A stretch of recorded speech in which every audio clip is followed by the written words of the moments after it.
अस्सलाम दोस्तों, inside bye मौज़ूम Fakhar में खुश आमदीद। इमरान खान दोस्त नहीं बॉस हैं। जनरल कमर जावेद बाजवा की कौमी सलामती कमेटी के इजलास में सियासी जमातों के साथ और सियासी कायदीन के साथ मुलाकात और इसके अंदर होने वाली बातचीत की मज़ीद तफसीलात ना सिर्फ सामने आई हैं बल्कि इस एक जुमले ने उस सारी कहानी को खोल के बयान कर दिया है जो इस वक्त हमारे सियासी मंजरनामे पर दरपेश है। कल होने वाले इस इजलास की कुछ मज़ीद तफसीलात सामने आई हैं जो आपके साथ शेयर करूँगा, लेकिन इस सारी गुफ्तगू का, इस सारी मुलाकात का ये जो तवील तरीन इजलास रहा, तकरीबन 10 घंटे जारी, इसकी जो निचोड़ है वो इस एक जुमले के अंदर मौजूद है। क्योंकि वज़ीर-ए-आज़म इमरान खान दोस्त नहीं बॉस हैं ने सारी कहानी चूँकि खोल दी है, लेकिन सवाल पैदा होता है क्या ये कह देना काफ़ी है, यानी आर्मी चीफ़ की तरफ से ये कह देना कि वज़ीर-ए-आज़म बॉस नहीं दोस्त नहीं बॉस हैं, इतना कह देना काफ़ी है? क्या ये दामन झाड़ने का एक मुकम्मल तौर पर पैगाम है? आर्मी चीफ़ ने अपनी इस गैर रस्मी गुफ्तगू में शहबाज शरीफ साहब के साथ होने वाली जो गुफ्तगू है और शहबाज शरीफ साहब की जो तकरीर है उसके रद्द-ए-अमल में क्या उनकी गुफ्तगू थी, और आर्मी चीफ़ ने गैर रस्मी गुफ्तगू यानी कि जब ब्रेक होती है उसके दौरान जो गैर रस्मी गुफ्तगू होती है, उस गैर रस्मी गुफ्तगू के अंदर शिबली फराज को अहमद फराज का जो शेर सुनाया वो क्यों सुनाया और उस शेर के पीछे भी क्या कहानी है, ये है हमारा आज का मौजू। लेकिन गुफ्तगू का आगाज़ करेंगे ये जो कौमी सलामती कमेटी का इजलास है इसमें होने वाली जो मज़ीद कार्रवाई है जो मैं आपके सामने शेयर करूँगा उसके साथ, क्योंकि ये भी बहुत इंपॉर्टेंट गुफ्तगू है जो कल वहाँ पर हुई। मौलाना अब्दुल गफूर हैदरी जो JUI के सीनियर रहनुमा हैं और सेनेट के अंदर जो JUI के पार्लिमानी लीडर हैं, उनकी तरफ से सवाल पूछा गया जनरल कमर जावेद बाजवा साहब से। उनका ये सवाल था कि जब आप बैरून मुल्क दौरों पर जाते हैं तो आप वज़ीर-ए-आज़म इमरान खान को साथ लेके जाते हैं, लेकिन आज इस कौमी सलामती कमेटी के इस इजलास में जो पार्लियामेंट की एक बड़ी मोहतरम और मोतबर कमेटी है, इसके इजलास में आप वज़ीर-ए-आज़म इमरान खान को साथ क्यों लेके नहीं आए? उनके इस सवाल के ऊपर वहाँ पर जो मौजूद लोग थे उनकी हंसी भी निकल गई और साथ साथ DG ISI भी यानी जनरल फैज़ ज़मीर साहब वो भी मुस्कुरा दिया, और जो जनरल कमर जावेद बाजवा साहब का जो फौरी तौर पर जो रिस्पांस था वो ये था कि इमरान खान साहब मेरे जो है दोस्त नहीं हैं, वो बॉस हैं, मुल्क के चीफ़ एग्जेक्टिव हैं, वज़ीर आज़म हैं, लिहाजा मैं उनको कैसे कह सकता हूँ कि आप आएँ या क्या आप ना आएँ। ये सवाल उन्हीं से बनता है, मैं इस सवाल का जवाब नहीं दे सकता। और इस एक जवाब के अंदर ही वो सारी कहानी जो है वो पोशीदा है। अपोजिशन लीडर शहबाज शरीफ साहब ने एब्सोल्युटली नॉट के अल्फाज इस्तेमाल किए जब उन्होंने तकरीबन 40 मिनट तवील इस इजलास में ख़िताब किया, और इस इजलास के अंदर उन्होंने इमरान साहब की हुकूमत की जो परफॉर्मेंस है उसके ऊपर भी शदीद तनकीद की, और ख़ास तौर पर मुल्क की माशी पॉलिसी और आवाम पर पड़ने वाले बोझ के ऊपर उन्होंने खासी तवील गुफ्तगू की। 40 मिनट तवील उनका ये ख़िताब था, और इस ख़िताब के अंदर उन्होंने जो लफ्ज़ है इमरान खान साहब से मंसूब एब्सोल्युटली नॉट, उसका भरपूर इस्तेमाल किया। लेकिन अपने पूरे 40 मिनट के ख़िताब में उन्होंने एक मरतबा भी इमरान खान का नाम भी इस्तेमाल नहीं किया। और इसके जवाब में जो आर्मी चीफ़ हैं जनरल कमर जावेद बाजवा साहब, उनका ये कहना था, उन्होंने इतराफ़ किया कि मईशत ठीक नहीं है, डॉलर रेट भी इस वक्त खासा ऊपर चला गया, और साथ साथ उन्होंने ये भी कहा कि आज इमरान खान की हुकूमत है, कल किसी और की हुकूमत होगी, हमें रियासत को मजबूत करने पर गौर करना चाहिए, इसको मजबूत करना चाहिए, उसके लिए तमाम तर तवानाइयाँ सर्फ करनी चाहिए। अब यहाँ पर मैं आपको इस कार्रवाई से थोड़ा सा बाहर लेके जाता हूँ, क्योंकि इस कार्रवाई के हवाले से जो हमारे वज़ीर इत्तलात व नशरियात हैं फवाद चौधरी साहब ने कल एक TV चैनल के ऊपर आए और वहाँ पर आके उन्होंने इसके हवाले से गुफ्तगू की। लेकिन जब उनसे एंकर ने इस हवाले से सवाल पूछा कि जनरल कमर जावेद बाजवा साहब ने कल हुकूमत की माशी कारकर्दगी है उसके ऊपर तहफ़्फ़ुज़ात का भी इजहार किया, और उन्होंने इस बात का भी एतराफ़ किया कि मईशत ठीक सिमत में नहीं चल रही, तो क्या ये बात हुई थी वहाँ पे? तो उसके जवाब में फवाद चौधरी साहब ने ये कहा कि ये इन कैमरा मीटिंग थी, इस पर मैं कोई बात नहीं कर सकता। यानी ना उन्होंने हाँ की ना उन्होंने ना की। और आपको मालूम है कि फवाद चौधरी साहब वो शख्सियत हैं जो हुकूमत के हक़ में अगर कोई भी बात हो तो वो बड़ी बढ़ चढ़ के ना सिर्फ उसकी तायीद करते हैं, उसकी तस्दीक करते हैं, बल्कि 2 कदम आगे भी बढ़ जाते हैं। लेकिन कल चूँकि वहाँ पर ये वाली बात हुई और 3-4 ज़राए ने इस बात की तस्दीक की कि वहाँ पर ये वाली बात हुई, लेकिन फवाद चौधरी साहब ने इस बात को तस्दीक करने से गुरेज किया, और उनका ये जो तस्दीक ना करना आज ख़ुद इस बात का एतराफ़ है कि वहाँ पर यकीनी तौर पर इस हवाले से बात हुई। TLP के हवाले से भी बात हुई कल के इजलास में,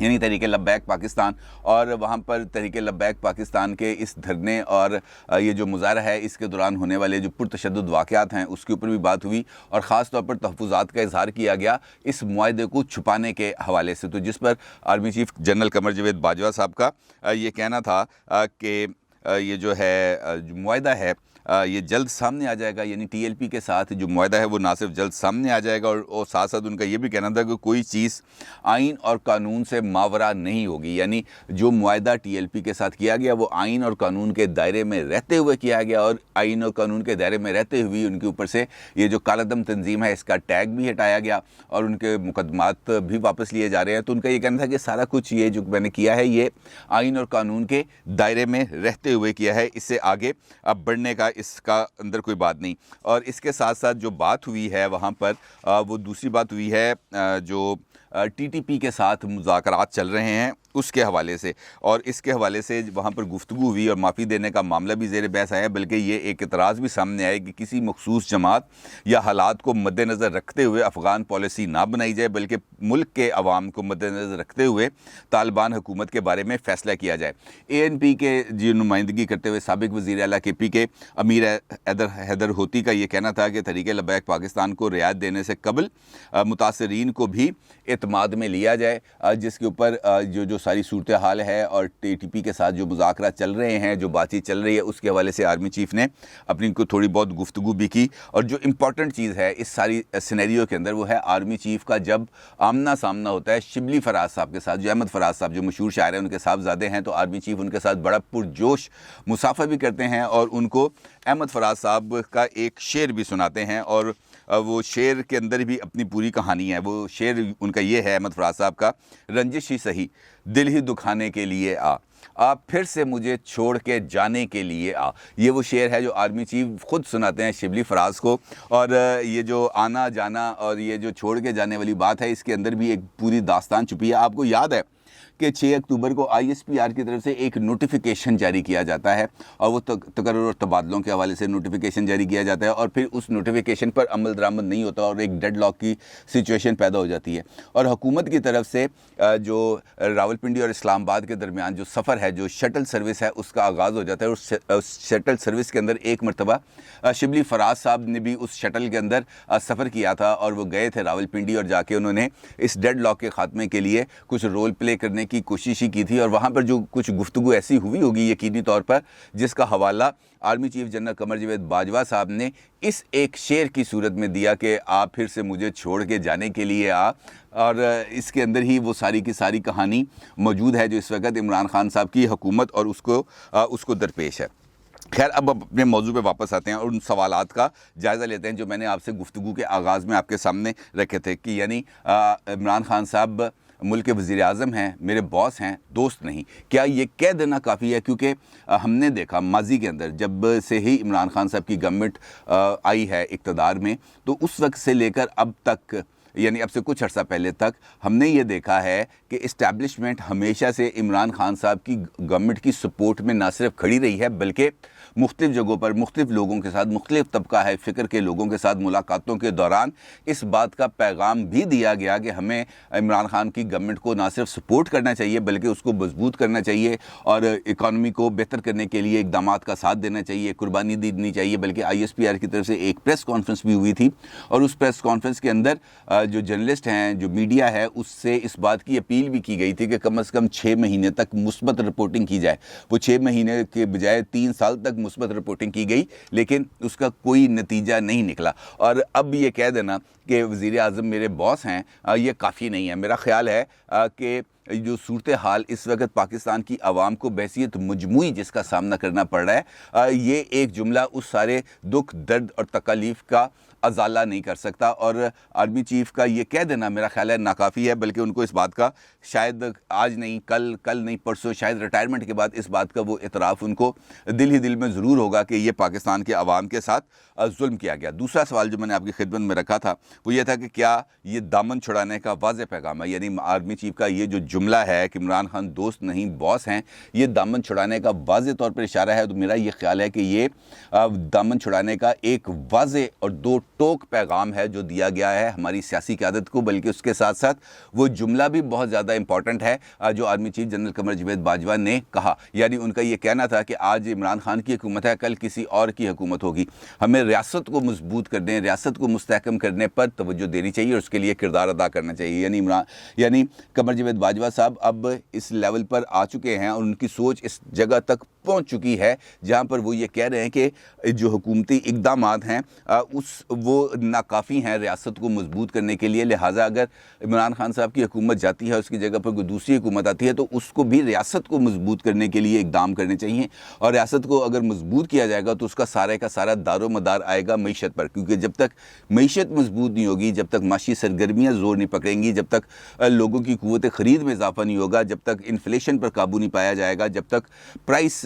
इंडेक्सेस पर काबू नहीं पाया जाएगा, प्राइस इन्फ्लेशन पर काबू नहीं पाया जाएगा, उस वक्त तक लोगों के मेयार ज़िंदगी में ना इजाफा होगा, ना उनकी हालत ज़ार बेहतर होगी और ना माशी सरगर्मियों में इजाफा होगा। और माशी सरगर्मियों में इजाफे के बगैर रियासत को मजबूत नहीं किया जा सकता। असले के ज़ोर पर या तोपों, टैंकों, मिसाइलों के ज़ोर पर रियासत का दिफा तो मुमकिन है, लेकिन रियासत को मजबूत बुनियादों पर इस्तवार नहीं किया जा सकता। और उसके लिए एक ऐसी हुकूमत दरकार है जिसकी माशी पॉलिसियाँ इस कदर बेहतर हों जो रियासत की माशी जो बुनियादें हैं उसको मुस्तहकम कर सके और उसके बाद उसको ऊपर उठाने का सिलसिले का आगाज़ किया जा सके। लिहाजा ये जो जुमले मैंने आपकी खिदमत में दो रखे हैं, ये वाज़े तौर पर इस बात का इशारा है कि दामन छुड़ाया जा रहा है। क्योंकि जब मशवरे दिए गए, आपको याद है, मैं आपको एक मरतबा फिर एक और ब्रीफिंग में लेके जाऊँगा, जो ब्रीफिंग रमज़ान में हुई थी और वो भी तकरीबन 7 घंटे तक चली थी। और उस ब्रीफिंग के अंदर ख़ुद जनरल कमर जावेद बाजवा साहब ने जर्नलिस्टों के साथ गुफ्तगू करते हुए इस बात का एतराफ़ किया था कि इमरान खान साहब हमारी बात नहीं मानते, क्योंकि अगर उन्होंने बात मानी होती,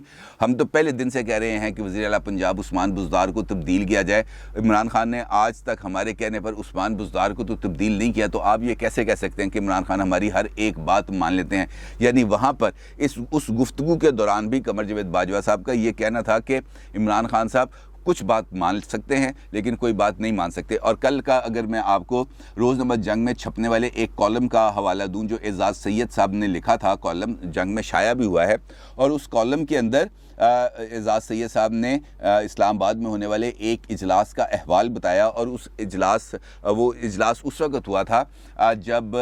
इमरान खान साहब दौरा सऊदी अरब से वापस आए थे और TLP का जो एहतजाज है वो अपने ज़ोरों पर मौजूद था। और वहाँ पर उनका जो पहला सवाल था वो ये था कि हमें इस सूरत हाल में क्या करना चाहिए। और आर्मी चीफ समेत वहाँ पे जो शुरका थे उन्होंने अपनी राय का इजहार किया था, और उसके जवाब में इमरान खान ने कतई और दो टोक मौक़िफ़ इख्तियार करते हुए ये कहा था कि हमें इनके ख़िलाफ़ सख्त से सख्त कार्रवाई करनी चाहिए, क्योंकि ये रियासत के लिए और हुकूमत के लिए ख़तरा बनते जा रहे हैं। तो आर्मी चीफ की इस वाली बात को एजाज़ सैयद साहब के कॉलम के साथ अगर हम मिला कर देखें तो हमारे सामने ये वाली पिक्चर भी क्लियर हो जाती है कि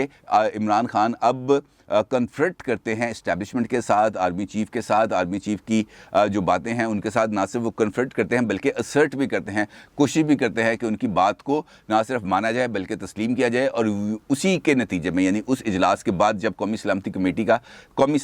का इजलास होता है वज़ीर आज़म की सरबराही में, तो वहाँ से जो इलामिया जारी होता है तो वहाँ पर इस बात का इजहार किया जाता है कि हमने इनको किसी भी सूरत जेलम के पुल से पार नहीं जाने देना और इनको ताकत के ज़ोर से भी रोकेंगे। और क्योंकि ये कालादम तंजीम है और उसके साथ साथ इनकी फॉरेन फंडिंग की बात खुद फवाद चौधरी ने मीडिया पर आके की थी। यानी आर्मी चीफ ने जो डिस्टेंस इख्तियार करने वाला जो फार्मूला अपनाया है वो आज का नहीं है, माजी में रमज़ान से लेकर अब तक वो डिस्टेंस ना सिर्फ बढ़ाते जा रहे हैं बल्कि उस डिस्टेंस के अंदर अब मज़ीद इजाफा होता हुआ हमें नज़र आ रहा है। आर्मी चीफ का ये जो शेर था जो मैंने आपकी खिदमत में पेश किया कि रंजिश ही सही दिल ही जलाने के लिए आप फिर से मुझे दिल ही दुखाने के लिए आप फिर से मुझे छोड़ के जाने के लिए, तो इसकी जो तफसीर है वो मैं आपकी खिदमत में पेश कर दी है कि शिबली फराज साहब ने उस शटल डिप्लोमेसी के अंदर ना सिर्फ किरदार अदा किया था बल्कि वहाँ पर जो कुछ कमिटमेंट्स थी वो शायद पूरी नहीं हो सकी, और उस कमिटमेंट्स के पूरा ना होने पर आर्मी चीफ ने ये गिला किया शिबली फराज से, अहमद फराज यानी जो उनके वालिद हैं उन्हीं के एक शेर से कि आप फिर से मुझे छोड़ के जाने के लिए, यानी कि तुमने जो कहा था वो पूरा नहीं हुआ, लिहाजा अब छुट्टी करो, अब छोड़ के जाने वाला मामला दोबारा आ गया। तो ये जो सूरत हाल कल हमारे सामने दरपेश आई और उसके नतीजे में जो हमने बॉडी लैंग्वेज देखी हुकूमती वुज़रा की जब वो टीवी पर आए और आके जब उन्होंने इस सिनेरियो के ऊपर बात करने की कोशिश की तो उनके अंदर एक तो तालमेल नज़र नहीं आया और दूसरा उन्होंने गुरेज किया इस इजलास की कार्रवाई के हवाले से, ख़ास तौर पर इन तमाम बातों का जो जिक्र मैं आपके साथ कर रहा हूँ इनके ऊपर उन्होंने दो टोक अंदाज में गुफ्तगू करने से दानिस्ता तौर पर गुरेज किया, क्योंकि अगर वो उसकी तस्दीक करते या अगर उसकी तरदीद करते तो दोनों सूरतों में उनको इसका नुकसान होना था, क्योंकि वहाँ पर मौजूद क़यादत ने ख़ुद मुख्तलिफ़ जगहों पर आकर इस हवाले से तफसील से गुफ्तगू की है और TTP के हवाले से भी कुछ गुफ्तगू है और कुछ इक़दामात हैं जो मैं आपके साथ इंशाल्लाह अगले वीलॉग में शेयर भी करूँगा। और इसके साथ साथ कुछ ख़ास किस्म की पॉलिटिकल डेवलपमेंट्स हैं और वो बहुत इंपॉर्टेंट पॉलिटिकल डेवलपमेंट्स हैं, वो भी इंशाल्लाह आपके साथ अगले वीलॉग में शेयर करूँगा। अपनी राय का ज़रूर इज़हार कीजिएगा। आपका बहुत शुक्रिया। अल्लाह हाफ़िज़।